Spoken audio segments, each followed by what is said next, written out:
नमस्कार, मैं दीपक राय काशी टाइम्स में आप सभी दर्शकों का स्वागत करता हूं। जैसा कि आप सब जानते हैं, लगभग 2 महीने से लगातार दिल्ली के तमाम बॉर्डरों पर किसान आंदोलन जारी है। किसानों की मांग है कि सरकार अपने तीनों बिलों को वापस ले और हमें राहत मुहैया कराए, लेकिन सरकार है कि टस से मस होने का नाम नहीं ले रही है। इसी का नतीजा रहा कि बीते 26 जनवरी के दिन शांतिपूर्ण तरीके से चल रहा किसान आंदोलन एक उग्र रूप में तब्दील हो गया।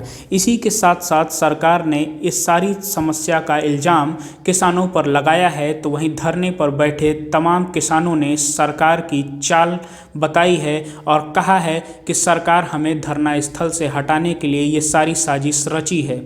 इसी पर सवालिया निशान सबसे बड़ा ये खड़ा होता है कि 26 जनवरी यानी कि गणतंत्र दिवस के अवसर पर जहां पूरा दिल्ली अलर्ट पर रहता है, ऐसे में ये सारी वारदात का होना केंद्र सरकार पर बहुत बड़ा सवाल खड़ा करता है। इन सभी बातों पर बातचीत करने के लिए आज हमारे साथ मौजूद हैं वाराणसी से कांग्रेस के पूर्व विधायक रह चुके अजय राय जी।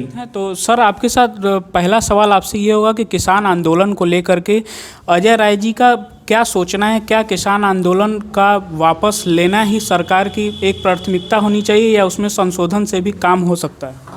नहीं, देखिए, मेन सबसे बड़ी बात ये बता दें कि जो किसान आंदोलन चल रहा है और कोई भी चीज़ जैसे क्या होती है ना, जैसे मैं हूँ तो मुझे किसी चीज़ की आवश्यकता होगी तब ना मैं किसी चीज़ की मांग करूँगा। किसान ने तो कभी कहा ही नहीं कि मुझे ये कानून बना दीजिए और इस तरीके की चीज़ें मुझे दीजिए। इसी तरह के जीएसटी के साथ भी ऐसा ही हुआ, उसमें तमाम संशोधन किए गए। एक जीएसटी जो स्लैब आया, आप देखिए लगातार जीएसटी का संशोधन किया गया। कानून इसी तरह से ये कृषि कानून भी लेकर आए हैं और इसमें लगातार ये दबाव आ रहा है कि नहीं इसे लागू किया जाए, माना जाए, जिसमें कि आप कोर्ट में नहीं जा सकते, आप कहीं पर भी आपकी जो ज़मीन जब किसान से वो ले लेंगे, बड़े इंडस्ट्रिस्ट ले लेंगे, उसमें वो जिस तरीके से चाहेंगे वो अपना काम करेंगे और खुलेआम जितने भी वो स्टॉक करना चाहेंगे स्टॉक करेंगे, सारे छोटे व्यापारी मर जाएंगे। मैं समझता हूँ कि निश्चित तौर से किसानों की मांग जायज़ है।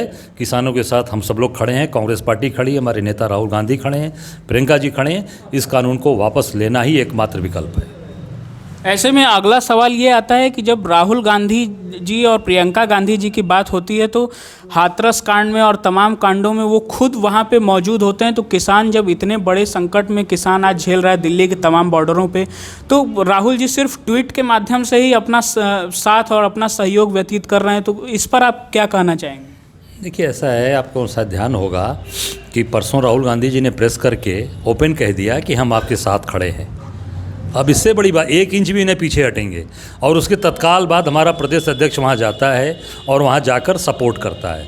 तो प्रदेश अध्यक्ष का जाने का मतलब हुआ कि कांग्रेस पार्टी पहुँच गई वहाँ पर और राहुल जी, प्रियंका जी शुरू से किसान के साथ खड़े हैं और किसानों के हित के लिए, चाहे वो कोई भी चीज़ें रही हों, हमेशा हाथरस का मामला ऐसा था कि वो घटना ऐसी घटी थी, ऐसी मतलब उस बच्ची के साथ जिस तरीके का कार्य किया गया था उसमें निश्चित तौर से उनका वहाँ जाना उचित था। और इसमें भी किसानों के साथ जिस तरीके से कांग्रेस पार्टी खड़ी है, राहुल जी प्रियंका जी खड़े हैं, निश्चित तौर से 100% उनका पूरा सहयोग और समर्थन है। लेकिन बात यह आती है कि किसान जो देश का अन्नदाता है, इतनी बड़ी परेशानियों से अपनी सम्मान की लड़ाई वो लड़ रहा है और ऐसे में कांग्रेस पार्टी वहाँ पे नहीं पहुँच पा रहे हैं राहुल गांधी जी। इस पर क्या लोग सोचें, इस पर तर्क क्या लगाया जा सकता है? सिर्फ प्रेस कॉन्फ्रेंस करके ये कह देना कि आप 1 इंच भी पीछे मत हटिए, ये कहाँ तक सही है? आप इसको किस नज़रिए से देख रहे हैं? देखिए, ऐसा है कि अभी राहुल जी ने प्रदेश अध्यक्ष वहाँ गए हैं ना, अजय लल्लू जी, स्टेप बाय स्टेप स्ट्रेटजी है हमारी कि हमारी कांग्रेस पार्टी के प्रदेश अध्यक्ष वहाँ पहुँच गए और बिना राहुल जी और प्रियंका जी से बात किए थोड़ी चले जाएंगे, अपने मन से तो नहीं जाएंगे ना। जैसे आप ही लोग आज यहाँ हमारे पास आए हैं तो कहीं जो कंपनी के जो आपके हेड होंगे, ओनर होंगे, वो निश्चित तौर से कहीं ना कहीं उनके द्वारा आपको सूचित किया गया होगा या आपको बताया गया होगा। तो बिना दिशा निर्देश दिए वहाँ प्रदेश अध्यक्ष नहीं जा सकते और राहुल जी, प्रियंका जी ज़रूरत पड़ेगी तो वो भी वहाँ जाएंगे। अगला सवाल इसमें ये निकल कर के सामने आता है कि आने वाले चुनाव में क्या ये पॉलिटिकल मुद्दा होगा और कांग्रेस पार्टी किस तरीके से तैयार हो रही है, किस तरीके से उभर रही है किसानों के मुद्दों को लेकर के? क्या लगता है कि गठबंधन का ही सहारा लेना पड़ेगा या अकेले चुनाव में लड़ने की तैयारी की जा रही है? नहीं, पूरी तरीके से आपको मैं बता दूं, कांग्रेस पार्टी गठबंधन के पक्ष में नहीं है।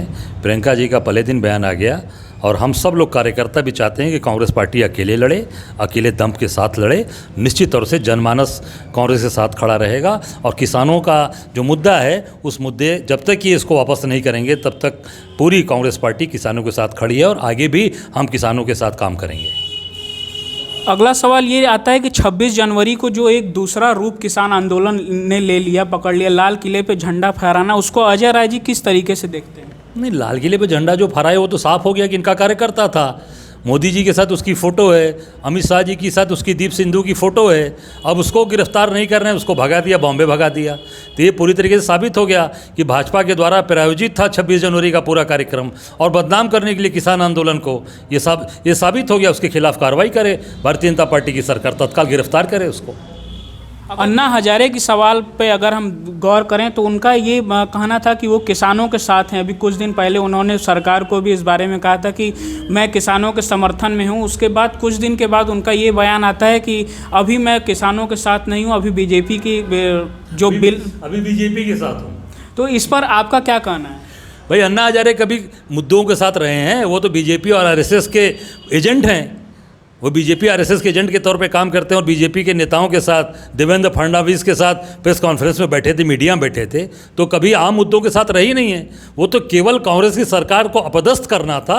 उन्होंने रामलीला मैदान के अंदर आंदोलन किया और वहाँ पे जाके धरना दिया था। वो टोटल बीजेपी और आरएसएस के एजेंट है अन्ना हजारे। हमारे साथ बात करने के लिए सर आपका बहुत बहुत धन्यवाद। धन्यवाद, शुक्रिया।